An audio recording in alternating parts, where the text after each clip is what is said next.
Okay.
Let's go home this time.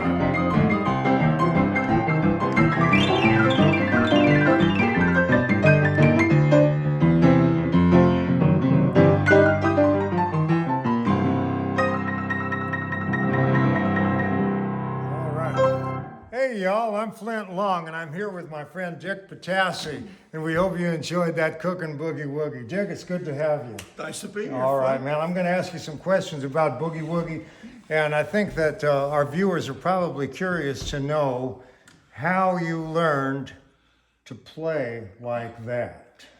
Well, a long time ago. I was born in 1943, which was really kind of the heart area of boogie woogie. And my dad was a big boogie woogie fan and brought home all these Albert Ammons and Pete Johnson 78 records, which I would play on the Victrola. Okay.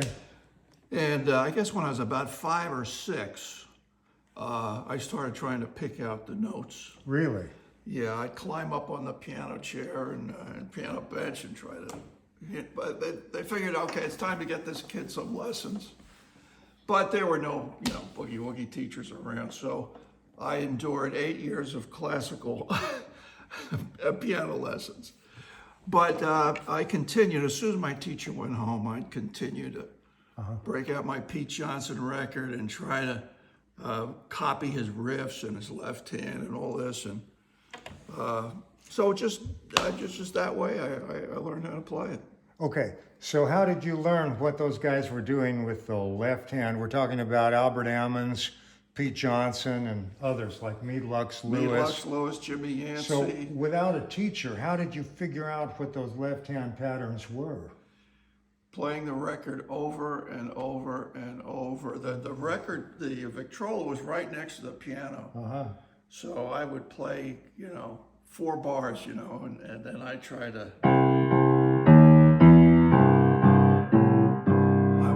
pick out exactly what he was playing. That sounds pretty close to exactly what they were playing. Could you do like 12 bars of that, going through the chord progression for us of that particular left hand? Sure.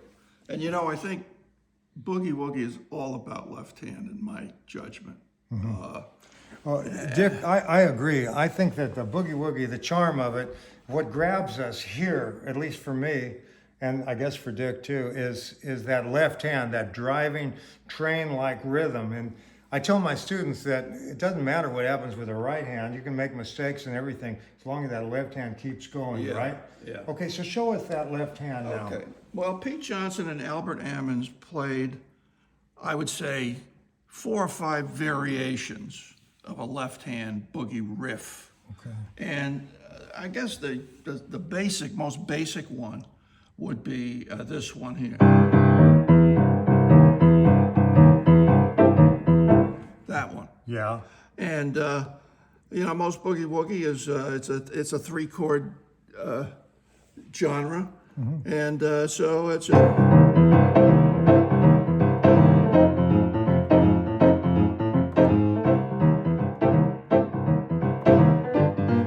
just That sounds great. And all that is that simple.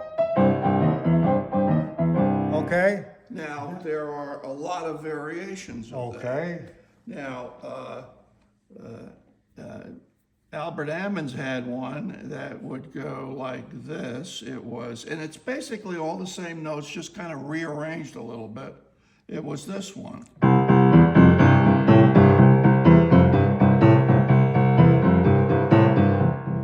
See, and then here, you know, most of it is, you go to the first one went to the E flat. And the one I just showed you, there's no E flat in it. You go to the F, which actually is a little discordant, but it sounds pretty good when you're playing.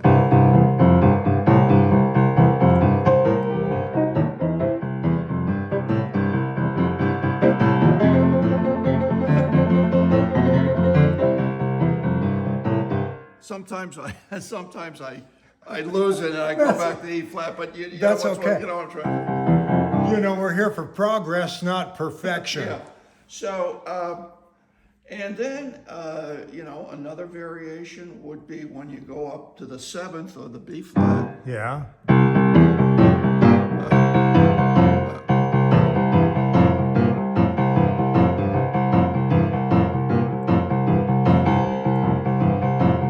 That's a great one. Yes. I was going to ask you to play a little slower and break it down for us. It's just, you know, your thirds. And it's a kind of a rocking motion back to the C. Yeah, that's a real good one. It's real fat.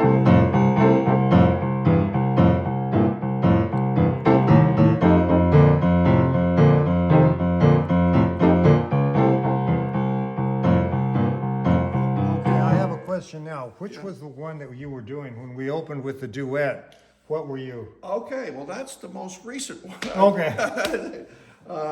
That one is, well, let me just play a little bit Yeah. of it.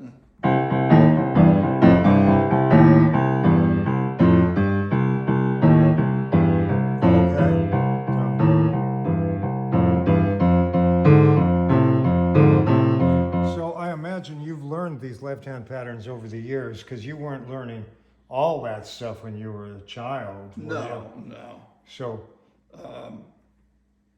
I just want to say one thing about that last one, but you know, this one we did when you went up to the seventh. yeah.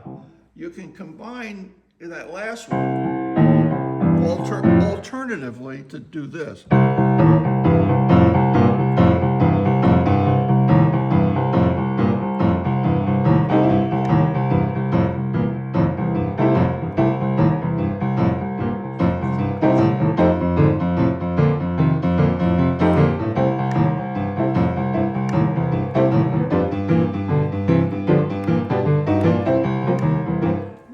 That sounds good to me. That's kind of a nice one. That sounds good. Because it provides a little variation in what's going on in the left hand as you're playing. Yeah, man, that was a cooker. That sounds real good.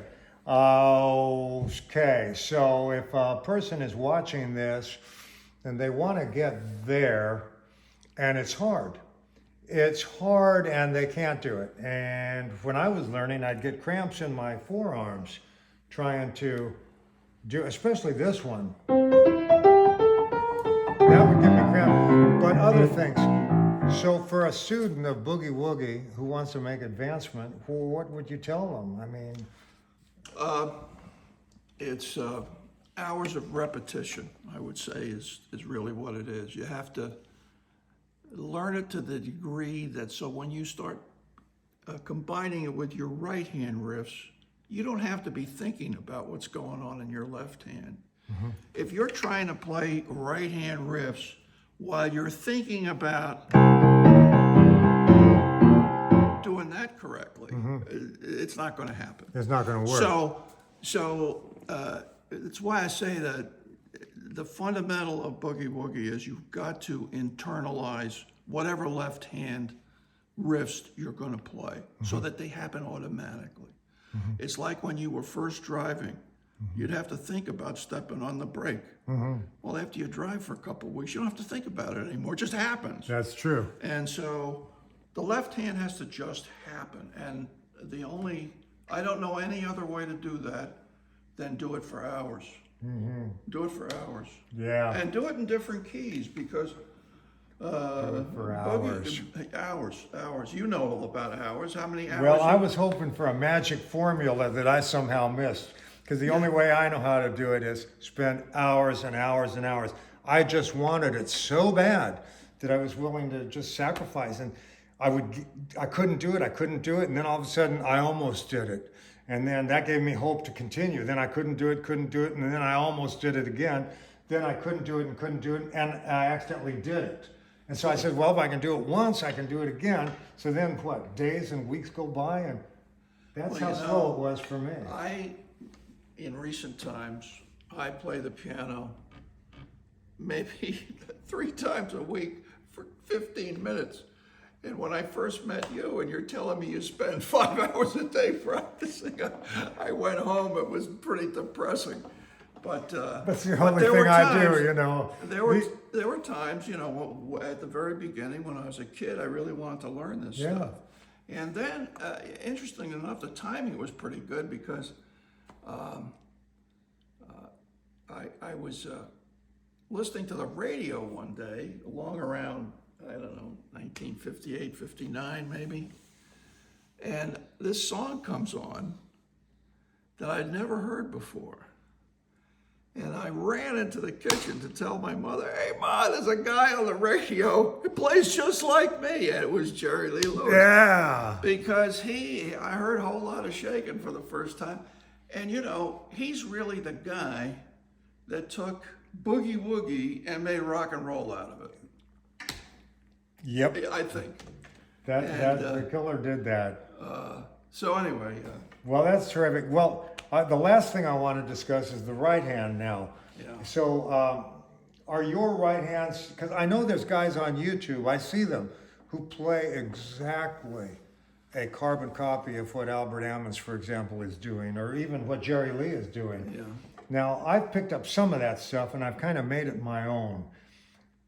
What do you do with the right hand? Is some of your stuff exact copies of Jerry or of Albert Ammons, or how has your right hand evolved? I guess my answer is it depends. When I first started trying to learn how to play boogie woogie, I was trying to pick out what these guys were doing note for note and be able to regurgitate it. Yeah. I recognize that one. You know, all these things. Yeah. You know, over time, those, as you say, you kind of make it your own a little bit. You have your own little style that you add to it. Yeah. And the things that they play that you're not capable of playing, in my case, I could never get, I would modify it to a point where I could play it reliably. Yeah. And so over time, you kind of develop your own feel, your own style. Yeah. And even today, I'm experimenting with new little riffs. I mean, you think, how many riffs could there possibly be in boogie woogie? I know. Well, there are not that many, really. I mean, compared to, you know, classical or jazz or what have you. But with all the variations, there's yeah, there are a lot of variations. And the thing is that let's say you play and there's 50 different right-hand riffs that you've internalized and you can play on command. Well, when you sit down to play a boogie woogie piece, you're just picking those, as you're going along, you're picking those riffs out of the air as you're going along, and you're kind of doing it. So I would probably never ever sit down and play boogie woogie exactly the same as I played it the last time. Because I might pick out riff 4, riff 9, or whatever. Yeah. It's just how it feels at the moment. And of course, after all those hours and hours and hours, you're able to grab it instantly. Yeah, it's like a vocabulary or something. Yeah. Which reminds me, I got to put in a plug for my book, 101 of the Best Blues and Boogie Woogie Licks. Yes, and I've stolen a couple of those, by the way. Yeah, well, good. Well, that's on my website, FLINTLONG.com. And there's some riffs that are like... And those, I've got 101 of them. They start off simple, like,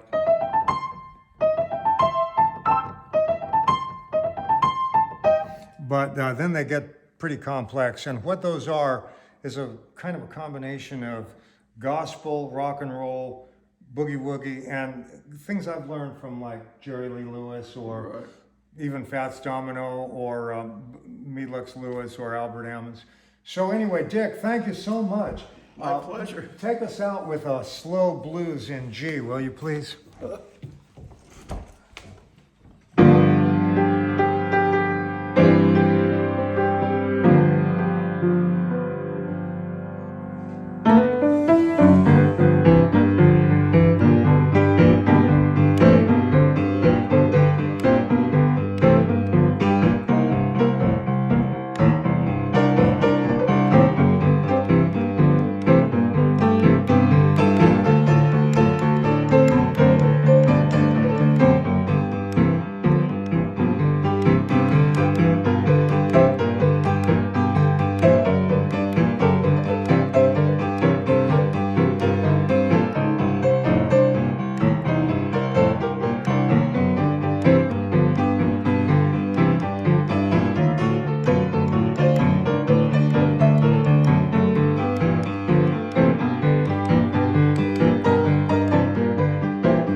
Dick Pitasssy, everybody, and Dick is, you can see his stuff on YouTube too. Dick Pitassy, Pitassy.